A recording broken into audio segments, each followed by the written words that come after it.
Okay, so if you've been with me for a while, you recognize this background. This is the background of my grandmother's attic, because I'm here for a bit, and it's Wednesday. This video needs to go up on Friday, so let's talk about what I've read. It's also the last day of March, which, like, I know when you're seeing this, it's the second day of April, but I have some things I want to finish. I have some goals.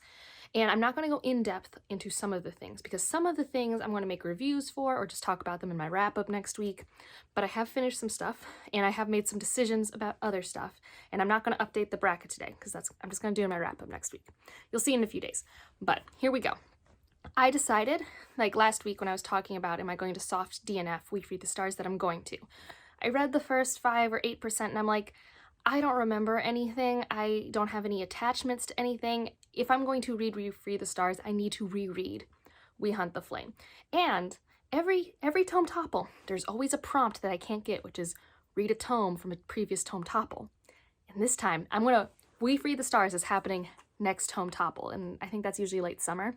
So I'm going to make sure I reread We Hunt the Flames before then, maybe audio, maybe physical, and then I will get back to it, because it wasn't helping me with my slumpy mood after I read The Burning God, because The Burning God is it just hurt me, guys. It just hurt me. Like, the more I've thought about it, the lower the rating gets. It's not great. Like, when I filmed that review that you guys saw, I was like, it's probably a 3-star. No, there's no universe it's a 3-star anymore, the more I've thought of it. But anyways, I did read a book that I was really excited about, and this was Machine Hood. I won't talk about it too much, but it's very, like, nearish future sci-fi. Like, it takes place in like 2089, 2090, like that type of near future, and it's a really like action-packed sci-fi. Like, it reminded me of just like a very engaging action sci-fi movie, but with like a lot better character work because it's a book, so you get to spend more time. I really liked the main character of that. I loved the world. The world was so cool. I'm thinking about doing a standalone review for that. If not, I will for sure talk about it more in my wrap-up. But that was really exciting because I, like, needed a win.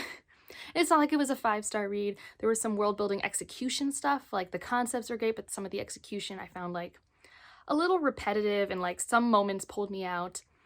And, like, the ending I do think I like the more I think about it, but the ending took me a minute to, like, buy into what was happening. But, like, a really interesting, like, action mystery. I hesitate to say sci-fi thriller, but I think that's kind of what it's marketed at, and I'm not, like, a thriller reader, but it was a page-turner, I guess I would say. I read it on my flight out here. I just couldn't put it down. It was just really nice, and I, like, was really tired on Sunday because I stayed up way too late on Saturday, and I should not do that anymore. I am too old. But I was just, like, a lump on Sunday, and I just, like, finished it, 200 pages in, like, a sitting. It was great. So that was exciting. I even saw it in the wild today because I went to the bookstore today, and I'll show you. I bought a few books, as you saw in the thumbnail. I bought a few, not too many. And it was really nice seeing it in the wild. I kind of wanted to look because since I had an ARC, I wasn't sure if some of the things that I have complaints about are still in the final copy, but it would be hard for me to find.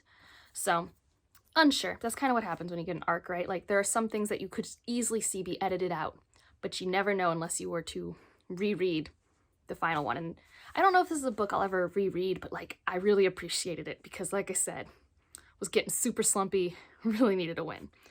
And I'm still reading Sunspot Jungle. I've read a few stories recently that I really liked from it. I think I might make a video highlighting all the stories I liked best from this anthology in case you ever wanted to pick it up and wanted to know my favorites. There are so many stories, so I'm not going to talk about all of them in that video, but I'll just highlight the stories that I really resonated with and still, like, think about. Like, there was a Ken Liu one, which he wrote The Paper Menagerie, which I have read, and oh man, he really knows how to talk about families in his sci-fi. He just gets me every time. Whew. But we've gone on a good streak, which is great, because we were kind of in an streak for a while of stories, and I've really liked the past few that we've read. I'm still working on Malazan. Okay, I didn't hurt the book, although granted, it's a mass market paperback, and it's already, like, the spines, you know, it's gonna be beat up. It's not the highest quality of paper or ink. I get annoyed because, like, if I just, like, rub my thumb, it'll, like, smudge stuff. I don't like it. But I am so close to being done, guys. So close. I might finish it today. I might not. We'll see. It's a little bit more than what I would normally read in a day, but also, like, the ending has been insane. Like, absolutely crazy.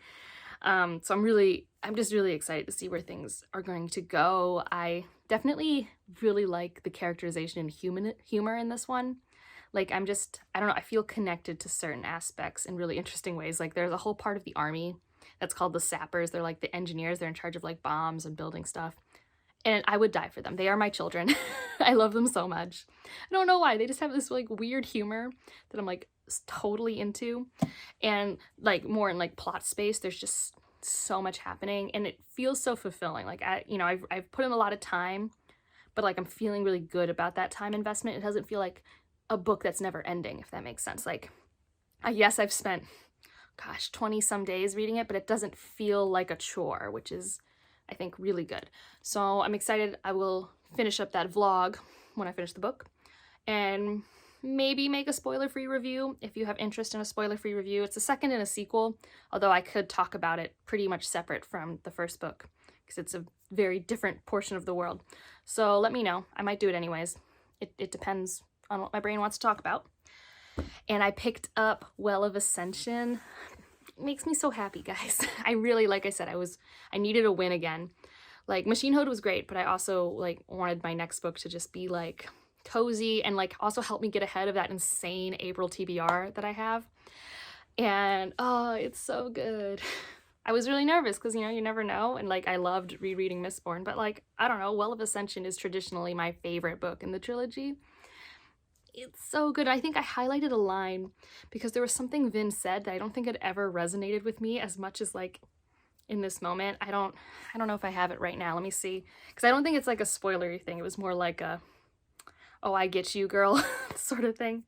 Okay, so it was just like a section where like one of her crewmates just comes over and like touches her on the shoulder and like she just goes, their innocent gesture made her want to squirm. And like, I totally get that.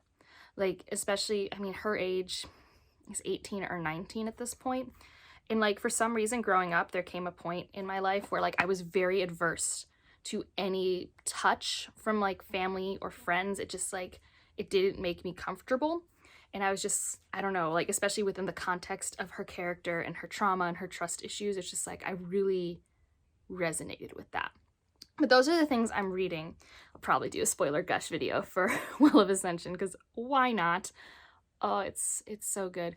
And you get to learn more about the other side of part of the magic system in this one, which just makes me even more excited for when I do finally get around to doing a Science Behind the Magic on it. I actually did film kind of a different Science Behind the Magic because I needed to for school. I needed to film a video about me talking about my science, so just so you know that's going to be on the horizon because I put in the work, so I might as well post it online. I don't know when that'll be going up, though, in my schedule. But let's talk about the books I got real quick. And then for all of the other fellow board game lovers, I'll talk about some of the games I've gotten to play because I have gotten to play some great games and it's made me so happy. Like, tangent. It's just, if you play board games, like there's a lot of it that's like harder than a video game because you have to like set things up and there's tokens, you have to move things, but the tactile experience is so satisfying to me. I just remember opening up a box and just being like, oh, I have missed this because I haven't gotten to play a lot. So we'll talk more about the specific games in a second. But I went to Books-A-Million, which I think is a chain, a pretty large chain. So if you're in the United States, at least, it's like Barnes & Noble and Books-A-Million, I think are the two big ones. And I haven't been to this bookstore in a long time, but this was the bookstore that my grandma and I would always go to. And when I was like of young adult age, I would just buy so many young adult books and I'd like binge them that night. It was like the best. And I've never really loved their sci-fi fantasy section, even when I was searching, like, although I do think this was the store I bought Warbreaker at. But, you know, I went there, you know, it's my section, and it definitely still is like a bookstore where it's just like super, super, super popular fantasy and sci-fi. You definitely don't have someone in the store curating it like I'm used to in my other local bookstore back in Boston.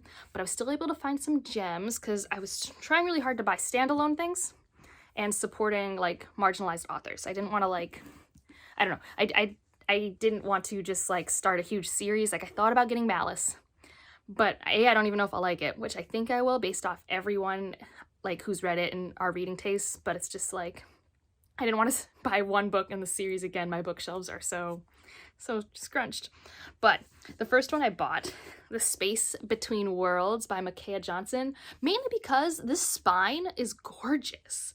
I didn't realize, like, I think I've seen this picture online so much that I was like, I don't really love the cover. In person, I'm obsessed. I love the colors of this in person. I don't even know if, like, on my video it comes across well, but, like, it's stunning to me. Like, I really like this. So I wanted this on my shelves. I've also, like, been, like, really liking the 300 to 400 page, like, standalone sci-fi. It's, like, a really good way of breaking up my fantasy chonkers. That said, this next one I think is still a chonker. Yeah, it's, like, close to 500. This has been on my radar for a really long time. It's Docile. It's, I don't really know how to describe it. I just know it's like a dystopian sci-fi kind of sex worker story. And I've been really wanting to read this for a while, and it was there, and I got it. Like, and if you didn't know, the author is trans and LGBTQ, so, you know, wanted to support that. And I guess if you didn't know, Micaiah Johnson is a BIPOC author. So I've been really curious to read this, and if I don't like it, I'll give it to a used bookstore. Not a big deal. And this last one, so my main goal, like, those two have been on my radar for a long time. But my goal when I went into this bookstore today was find a book that I haven't heard of and that I would be interested in. You know, the whole old-fashioned pick a book, give it a chance, knowing nothing. And that one is Shadows of the Short Days by, well, I'm just going to call him Alexander because the last name is Icelandic. And I haven't read the section of this book that actually has, like, help with Icelandic pronunciations. But this is an Icelandic author. And Ava and I from Books with Ava, because I think it's Books with Ava. No, it's Ava Ever After. I don't know. I'll have her channel down below. She hasn't posted in forever, but she's my friend. And she's from Iceland. And we were talking about this because it was originally self-published under a different name and then translated to English and then picked up by an Icelandic publisher. And I don't know a lot about it. I think it's a standalone. Also, look at these blues and greens. I am here for the blues and greens. I think it's like a rebel fantasy story in, like, kind of a dystopian-ish fantasy world, which, like, I'm rereading Mistborn. That's kind of my thing. And again, I just wanted to read a book written by an author outside of the UK and the United States, and I think technically counts as a translated work. So that was exciting. And I just, like, when you go online, it has, like, no reviews. Like, no one's talked about it. No one's picked it up. So I'm really interested. It just seems like it's going to be so different, and it's got a lot of, it pulls a lot from his Icelandic culture, which I'm really excited for. And, like, the beginning, like I said, it, like, has a glossary, it has, like, regarding pronunciation, and it's right up front. So I'm really excited because there's a lot of words here that my eyes are just, they don't know. But that's totally fine. I'm so used to that in fantasy. So yeah, that's my little mini book haul. I was only going to get one, but when do you only ever get one, really? So those are the books. Now some games that I've played. So some of these games I've talked about before because we were mainly just, like, playing old favorites because we haven't gotten to play in forever. So my mom and I played Maracaibo, which is, as I've said in the past, not the best themed game. It's literally about colonization. So it's not, like, ideal thematically, but it's made by one of my favorite game designers, and Maracaibo is where my family lives in Venezuela. So, like, I couldn't not own it.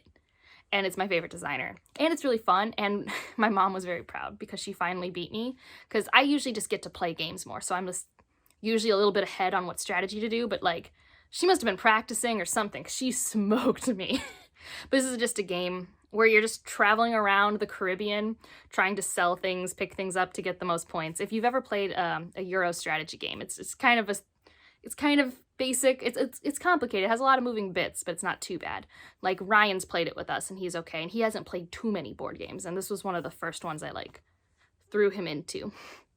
And then another one we played was Space Base. This is a great game. Like, if you want a great chill game for family and friends, just casual, sit around the table, don't have to think too much, Space Base. You roll dice, you get money, you spend the money, you get points. It's really easy. It's a lot like Catan without the stressful trading. I get really stressed by trading in Catan, like, so much. So that's why I bought Space Base, because I knew it had that similar thing where, like, when dice are rolled, you can get resources and then use those resources to get points. Like, it's very streamlined and simple, but without all of the, like, no, I'm not going to give you that sheep unless you have 2 ore nonsense. So we played Space Base. We also played, what's it called? The Crew. I don't know if I took pictures of The Crew because I'm trying to show you pictures if I did take them. The Crew is great if you are a family that grew up like playing trick-taking games. Bridge, hearts, spades, euchre. If you've played any of those, this is like an amazing game. It's like perfect. It's a cooperative game, which like if you've played trick-taking games, they're never cooperative. And it's so fun. I don't think it's necessarily bad if you haven't played a trick-taking game, but like there's a lot you'd have to teach someone, like shedding suits and how you lead with certain things. Like there's a lot of strategy that you bring from your other trick-taking experience into the co-op game, but I love it. And my favorite game that I literally had purchased for me to keep in Cleveland because 2 of my friends in Boston own it, so it would be excessive for me to own it as well, because these are the people I play it with, is Feast for Odin. Oh, it's the biggest game I own. It's so chonky, but it's so fun. Like every game, even though I get about the same points, I like can do different strategies. It's like what's called a sandbox game where you can just take any path. Like you're a Viking. Do you want to sail ships and pillage? Do you want to like raise some cows? Do you want to just build a bunch of stuff? Like there are so many options to help you get points, and there are some things that can help guide you, but for the most part, you do what you want. There's these cool Tetris pieces that you have to fit on the board. I don't think I got my highest score this time, but it was really fun, and my mom was in spitting distance of me, which hasn't happened before, so I'm sure I'll lose next time I play. We also played this game called Gizmos, which is just a fun little engine builder. It has marbles. That's what I'll say. It has cool marbles. It's just like kind of a fun, don't have to think about it a lot game. And then I played this card game, Fantasy Realms, which if you've like played Rummy or things like that, it's like really cool and easy. It's like we play this when we're like tired, but we still want to play a few hands of a game, because like a game of it's like 10 minutes and you're just trying to make your hand have the best points, and it's like you pick from the discard or top deck. So like I said, kind of similar to Rummy. And I'm going to show a picture because this was like the best hand of my life. Like there's only one of each card in the deck, so to get the king and the queen and the princess, and there's only 5 armies, and I got 4 armies. Like it was amazing. Like I know this has no context, but I was pretty happy. And just as like another game I got to play that I didn't think I'd get to play is I went out with my friends. We all have had our vaccine and we were outdoors for eating, but we went to my friend's place. And he has this game I told him to get for him and his girlfriend because it's a great 2-player game. He has, I'll show the art here, because the copy I have is Hanamakoji, but I like his more. And it's just a 2-player game, and it's beautiful art, and it's just the perfect level of thinking for me that I don't have to stress too much. I'm just playing games. It's so wonderful. So yeah, I'm sure I'm like forgetting a game or something, but that's what I've been doing. I'm hoping, because this is Wednesday and I don't go back until Friday, that maybe I'll get to play a few more tomorrow night with my folks, but I am such a board game nerd. So feel free to tell me some of your favorite games and things like that in the comments. And also just like if you've read any of the books that I hauled, if you have any spoiler-free thoughts, like especially if you've read this one. Although I'm excited about it. So if you had a bad experience, don't comment about it. I'm just gonna go in with the best of expectations, you know? And if you made it this far, leave like a dice emoji for the games that I talked about. And like if you liked it, subscribe if you want to, and I'll see you in the next one. Bye.